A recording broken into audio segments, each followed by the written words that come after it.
Hello everybody. आज के class में हम लोग लिंकिंग वर्ब और सब्जेक्ट कम्प्लीमेंट को देखेंगे, इसको पहचानने की कोशिश करेंगे ये क्या है। ठीक है, मैंने यहाँ पे दो एग्जांपल लिया है। पहले आप देखो, बिल्कुल सिंपल सा एग्जांपल है, हरी इज प्लेइंग क्रिकेट, और दूसरा एग्जांपल है they are doing their work. ठीक है, यहाँ पे आप ये देखो कि हरी यहाँ पे क्या है, इज का क्या फंक्शन है, प्लेइंग क्या यहाँ कर रहा है और क्रिकेट यहाँ क्या कर रहा है। ज़रा समझने की कोशिश करते हैं। आप लोगों को पता है, मैंने भी पढ़ाया आप लोगों को, जो डूअर होता है, जो काम करने वाला होता है, वो सब्जेक्ट कहलाता है। तो यहाँ प्लेइंग वर्ब है। क्यों? क्योंकि प्लेइंग क्या है, काम है। प्ले क्या है, काम है, काम करना है, एक्शन है, तो ये वर्ब होगा। तो यहाँ पे इसको हम कहेंगे ये मेन वर्ब है हमारा। ठीक है, तो जो काम खेलने का काम कौन कर रहा है, हरी कर रहा है। खेल कौन रहा है, हरी खेल रहा है, तो हरी हमारा सब्जेक्ट हो जाएगा। ठीक है, तो क्रिकेट क्या है, क्रिकेट ऑब्जेक्ट है। क्रिकेट क्या है, ऑब्जेक्ट है। और मैंने बताया आपको ऑब्जेक्ट पहचानने का क्या तरीका है कि हम वर्ब से क्वेश्चन पूछेंगे। हरी इज प्लेइंग, हरी खेल रहा है, तो हरी क्या खेल रहा है, रिप्लाई क्या आ रहा है, क्रिकेट। तो क्रिकेट हमारा हो गया ऑब्जेक्ट। ये बात समझ में आई? तो फिर ये इज क्या कर रहा है यहाँ पे, ये इज मेन वर्ब प्लेइंग को हेल्प कर रहा है यहाँ पे। तो यहाँ पे ये इसलिए इज यहाँ पे कहलाएगा हेल्पिंग वर्ब। इज क्या कहलाएगा, हेल्पिंग वर्ब। फिर इसको रिपीट करते हैं, आप ज़रा समझो इसको। हरी यहाँ पे सब्जेक्ट हो गया, इसलिए हो गया क्योंकि ये डूअर है, इसमें ये काम कर रहा है, यही हरी कर रहा है। खेलने का काम कौन कर रहा है, हरी कर रहा है। खेलना क्या है, प्लेइंग क्या है, वर्ब है। एंड ऑब्जेक्ट क्या है, क्रिकेट है। क्यों है ऑब्जेक्ट क्रिकेट? तो यहाँ से आप क्वेश्चन राइज कर लो, हरी इज प्लेइंग, हरी खेल रहा है, तो हरी क्या खेल रहा है, क्रिकेट खेल रहा है। तो ये हो गया ऑब्जेक्ट। ठीक है, तो फिर इज का क्या काम है, यही मैंने बताया। यहाँ पे मेन वर्ब है, अब मेन वर्ब के साथ ये इसको हेल्प कर रहा है, इसलिए हो जाएगा ये हेल्पिंग वर्ब। अब ये इससे पहले मैं एक बात और बता दूं इसके साथ साथ, ये जो बी वर्ब का फॉर्म है, जैसे जिसमें ये इज भी है, क्या है, हेल्पिंग वर्ब है। बी वर्ब है, उसका जो फॉर्म होता है is, am, are, was, were, be, been, being, ये सारे बी वर्ब के फॉर्म हैं। ये ध्यान रखना, क्या मैंने अभी बताया, is, am, are, was, were, be, being, been, ये सारे क्या होते हैं, बी वर्ब के फॉर्म होते हैं। इसका अब तब आप पूछोगे इसका फंक्शन क्या होता है। देखो, इसका फंक्शन कभी मेन वर्ब के रूप में भी होता है, मेरे कहने का मतलब बी वर्ब कभी मेन वर्ब के रूप में भी काम करता है, ठीक है, कभी हेल्पिंग वर्ब के रूप में भी काम करता है। ये बात समझ में आई? मैंने अभी क्या बताया कि ये जो बी वर्ब है कभी मेन वर्ब के रूप में भी काम करता है और कभी हेल्पिंग वर्ब के रूप में भी काम करता है। इसी अभी मैंने क्या बताया, इज, एम, आर, वाज, वर, ये सारे क्या है, बी वर्ब के फॉर्म है। तो यहाँ पे इज क्या है, बी वर्ब है, जो यहाँ पे हेल्पिंग वर्ब का काम कर रहा है। तो आप कंफ्यूज होंगे कि कब ये हेल्पिंग वर्ब होगा और कब ये मेन वर्ब होगा। ध्यान रखना, जब कभी भी मेन वर्ब होगा, जब कभी भी सेंटेंस में मेन वर्ब होगा, तो उसके साथ जो बी वर्ब आएगा वो क्या कहलाएगा, वो किसका काम करेगा, वो हेल्पिंग वर्ब का काम करेगा। बात समझ में आ गई? मैंने क्या कहा, दोबारा रिपीट करते हैं, आराम से समझिए इसको। मैंने ये कहा, यदि किसी सेंटेंस में मेन वर्ब है और उसके साथ यदि is, am, are, was, were, be, been आया हुआ है, तो वहाँ पे हेल्पिंग वर्ब का काम करेगा। क्लियर है? ये इतनी बात तो क्लियर है। अब फिर पूछेंगे कि तब ये सर ये मेन वर्ब का कब काम करेगा। मेन वर्ब का काम किसी सेंटेंस में is, am, are, was, were, be, been, इसमें से कोई भी हो, जिसको हम बी वर्ब कहते हैं, जब ये अकेला आएगा।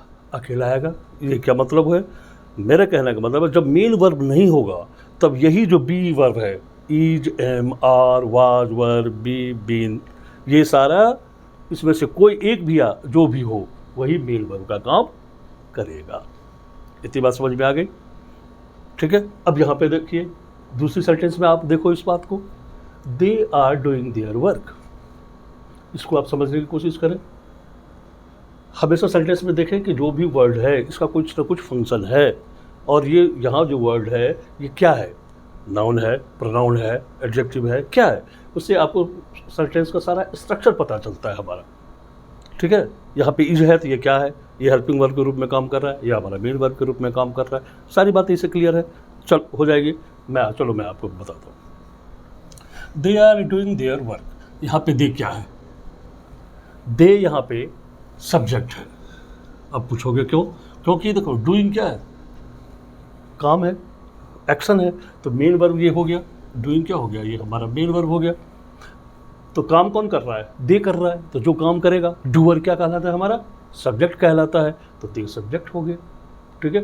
और अभी हमने बात की है, अभी देखो वही बात, अभी हमने बात की है कि यदि हमारा मेन वर्ब है और उससे पहले यदि बी का फॉर्म आया हुआ है, is, am, are, was, were, be, being, इसमें से कोई भी आया हुआ है, और यदि मेन वर्ब है तो यहाँ पे ये क्या काम करेगा, ये हेल्पिंग वर्ब का काम करेगा। तो आर यहाँ पे क्या हो गया हमारा, एच वी लिख रहा है, इसका मतलब हम क्या, मेरा कहने का मतलब है हेल्पिंग वर्ब। ठीक है। अब थोड़ा सा यहाँ कंफ्यूज मत हो जाना। अब ये चलो देयर की बात मैं करता हूँ, पहले ये देखो वर्क क्या है, वर्क यहाँ पे हो जाएगा ऑब्जेक्ट। क्यों है ऑब्जेक्ट, क्योंकि मैंने क्या बताया है कि आप क्वेश्चन राइज करो वर्ब से ऑब्जेक्ट पता करने के लिए।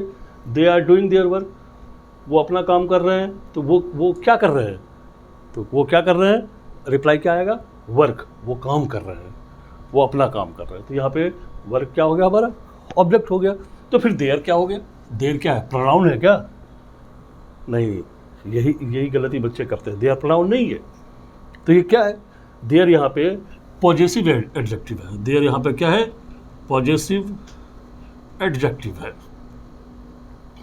अब कहोगे क्या, वो एडजेक्टिव जब पढ़ाएंगे तो सारा बताएंगे हम, लेकिन अभी के लिए आप समझ लो देयर किसके लिए आया है, यहाँ पे देयर किसके लिए आया है, देयर आया है यहाँ पे दे के लिए। तो इसका मतलब है कि देयर किसके लिए आया है, दे के लिए आया है। आप समझ रहे हो बात। तो दे क्या है, बताओ, दे प्रोनाउन है, तो एडजेक्टिव क्या होता है, जो नाउन या प्रोनाउन की विशेषता बताता हो। तो ये क्या, ये किसके बता, ये प्रोनाउन के बारे में बता रहा है, तो ये एडजेक्टिव हो गया। पॉजेसिव क्यों हो गया, पॉजेसिव से जब भी हम पॉजेसिव की बात करेंगे तो अधिकार की बात होती है, वहाँ पे अपने इधर की बात होती है। क्यों, मेरा, जैसे माई पेन हम कहते हैं, मेरी पेन, मेरी कलम कहते हैं ना, तो माई क्या हो गया, यहाँ पे पॉजेसिव एडजेक्टिव हो गया। उसी तरह से यहाँ पे देयर क्या है, वो अपना काम कर रहे हैं, तो ये काम को अपना कह रहा है, ये अधिकार बता रहा है ना इसको, तो ये पे पॉजेसिव एडजेक्टिव हो रहा है। क्लियर है। अब यहाँ पे थोड़ा सा इस सेंटेंस को आप देखो, ये दो तो समझ में आ गई, पहले भी पढ़ा रखा है इसको। अब इस सेंटेंस को देखो, मैंने जो इतनी बातें की है इसी सेंटेंस के लिए मैंने की है, जहाँ से अपने को लिंकिंग वर्ब और सब्जेक्ट कंप्लीमेंट पता चल जाएगा इतने छोटे से सेंटेंस से। कैसे, ये देखो, Ravi is a cricketer. Ravi क्या है, एक क्रिकेटर है, जो क्रिकेट खेलता है वो क्या कहलाता है, cricket, one who plays cricket is called cricketer, वो क्या कहलाता है, क्रिकेटर कहलाता है। तो Ravi is a cricketer, Ravi cricketer है। अभी तक जो हम लोगों ने बात की है, क्या बात की है, कि जो एक्शन करने वाला होगा, जो डूअर होगा, जो काम करने वाला होगा, वो क्या कहलाएगा, सब्जेक्ट कहलाएगा। लेकिन यहाँ पे गौर करो, Ravi is a cricketer, Ravi cricketer है, रवि क्या है, एक क्रिकेटर है। तो यहाँ पे काम कौन सा हो रहा है, कोई एक्शन तो हो नहीं रहा है। जब एक्शन नहीं हो रहा है तो इसका मतलब सब्जेक्ट नहीं है क्या, जब एक्शन ही नहीं हो रहा है तो हम सब्जेक्ट किसको कहेंगे, इसको आप समझिए। तो आपको सब्जेक्ट नहीं दिखाई पड़ रहा होगा। दूसरी बात, आप यहाँ पे मेन वर्ब ढूंढिए, जब एक्शन ही नहीं हो रहा है तो मेन वर्ब आएगा कहाँ से, मेन वर्ब कब आता है, जब कुछ काम हो रहा हो। तो इससे तो कुछ काम होना समझ में नहीं आ रहा है, बात कुछ आ रहा है, बात समझ में नहीं, तो यहाँ पे एक्शन भी नहीं हो रहा है, तब ये इज, यहाँ पे इज क्या कर रहा है। और जब कोई काम नहीं हो रहा है, आप समझो इस बात को, जब कोई वर्क नहीं हो रहा है तो फिर ये ऑब्जेक्ट भी नहीं हो सकता। ये ऑब्जेक्ट कहाँ से आएगा, तब जब काम होगा तब तो ऑब्जेक्ट होगा, आप समझ रहे हो। जब एक्शन होगा कोई तब तो उसको रिसीवर मिलेगा, जब कोई वर्क होगा तो फिर तभी तो उसका रिसीव करने वाला कोई होगा। जब वर्क ही नहीं हुआ तो रिसीवर नहीं होगा, और रिसीवर नहीं होगा तो ऑब्जेक्ट नहीं होगा। तो फिर ये क्या है, फिर ये रवि क्या है, यही मैंने बताना है यहाँ पे। ये जो दो सेंटेंस, इसलिए मैंने आपको बताया कि देखो दोनों इस सेंटेंस में और इस सेंटेंस में क्या फ़र्क है।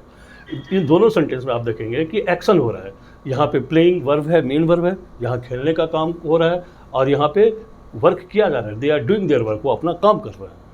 लेकिन यहाँ पे कुछ काम हो ही नहीं रहा है, ये एक्शन है ही नहीं।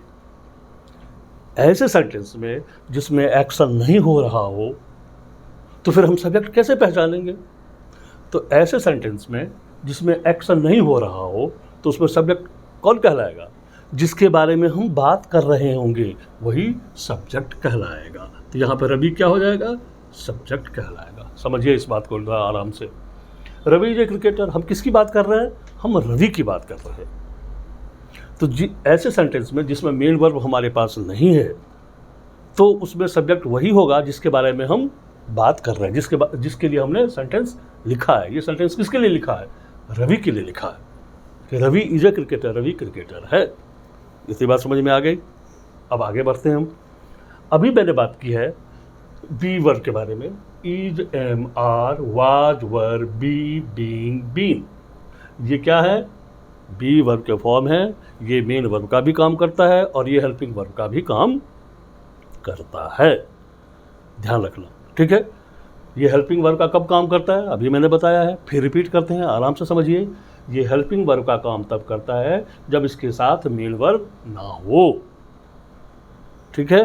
तो यहाँ पे आप देखिए कोई मेन वर्ब है, यहाँ पे कोई मेन वर्ब नहीं है। यदि मेन वर्ब नहीं है तो इसका मतलब इज हमारा क्या है, मेन वर्ब है, मेन वर्ब का काम कर रहा है। तो क्या है, ये क्या हो गया हमारा, इज क्या हो गया हमारा, मेन वर्ब हो गया। अब ये क्या है, अब आप समझेंगे कि ये आर्टिकल लगा है और लगा है, क्रिकेटर है तो नाउन है, नाउन है तो ऑब्जेक्ट है, क्योंकि ऑब्जेक्ट बनने का काम कौन करता है, नाउन या प्रोनाउन ही तो ऑब्जेक्ट बनते हैं। सब्जेक्ट या ऑब्जेक्ट दोनों की मैं बात कर रहा हूँ। सब्जेक्ट या ऑब्जेक्ट कौन बनता है, नाउन बनता है या प्रोनाउन बनता है। तो यहाँ तो ये तो नाउन है, ये तो क्रिकेटर तो नाउन है, सीधा सा है, उसके आगे आर्टिकल लगा हुआ है तो नाउन है, तो इसका मतलब तो ये तो ऑब्जेक्ट होगा। लेकिन कैसे होगा ऑब्जेक्ट, जब एक्शन ही नहीं है तो ऑब्जेक्ट कैसे हो जाएगा, पहली बात। दूसरी बात आप देखो, इस सेंटेंस को मैंने क्यों लिखा है, बार बार मैं यहाँ बता रहा हूँ क्यों लिखा है। यहाँ देखो ऑब्जेक्ट को आप देखो तो हरी इज प्लेइंग क्रिकेट, यहाँ पे हरी अलग है, क्रिकेट अलग है। हरी क्रिकेट तो नहीं है ना, हरी क्रिकेट खेल रहा है, तो क्या हुआ, हरी अलग क्रिकेट अलग। They are doing their work, देखो दे क्या है, सब्जेक्ट है यहाँ पे, दे अलग है और वर्क क्या है, अलग है, दोनों अलग अलग है ना। लेकिन यहाँ पे आ जाओ, Ravi is a cricketer, Ravi क्या है, रवि क्रिकेटर है। इसका क्या मतलब है, रवि वही है, क्रिकेटर है, तो जो सब्जेक्ट है वही ऑब्जेक्ट हो नहीं सकता। ऑब्जेक्ट होने के लिए तो अलग अलग चाहिए। हम किसकी बात करें, रवि इज अ क्रिकेटर। अगर हम पूछेंगे क्रिकेटर कौन, तो वो हो गया रवि, रवि क्या, क्रिकेटर। आप समझ रहे हो बात। तो ये दोनों तो एक ही हो गया, तो ऑब्जेक्ट तो ये हो ही नहीं सकता।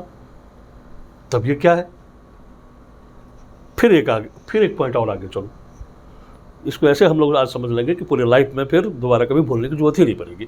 फिर इस सेंटेंस में और इन सेंटेंस में और इसमें एक अंतर देखो आप। यहाँ देखो, यदि अपने को ऑब्जेक्ट नहीं चाहिए तो देखो कि हमारा सब्जेक्ट का इसमें जो सेंटेंस का मीनिंग आ रहा है या नहीं। सेंटेंस किसको कहते हैं, अ ग्रुप ऑफ वर्ड होता है जो कुछ मीनिंग कन्वे करता हो, जो कुछ जिससे अर्थ निकलता हो। वाक्य किस, उसी को तो कहते हैं, शब्दों का ऐसा समूह जिससे अर्थ निकलता हो। और ऐसा सेंटेंस जिससे कोई अर्थ ही नहीं निकलता हो तो वो तो सेंटेंस नहीं कहलाएगा।